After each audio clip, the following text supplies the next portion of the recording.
amid punishing heat waves and devastating rainfall. With wildfires and floods afflicting so much of the world all at once. A legal victory for climate activists coming during this summer of extremes. A judge in Montana has sided with a group of young people who argued their right to a clean and healthy environment was violated.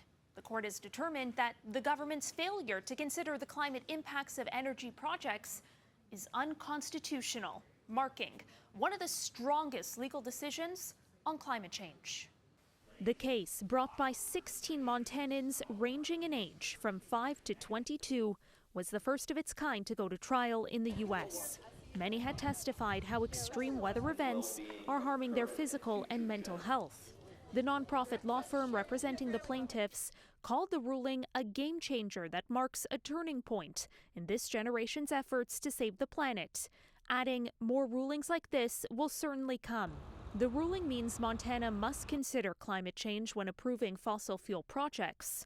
According to the state legislature, in recent years, over half the electricity generated in Montana has come from coal-fired plants. The judge rejected the state's argument that Montana's emissions are insignificant on a global scale, finding they were a substantial factor in causing climate impacts to Montana's environment and harm and injury to the youth plaintiffs. A spokesperson for the Montana Attorney General says the office plans to appeal, adding this ruling is absurd and Montanans can't be blamed for changing the climate.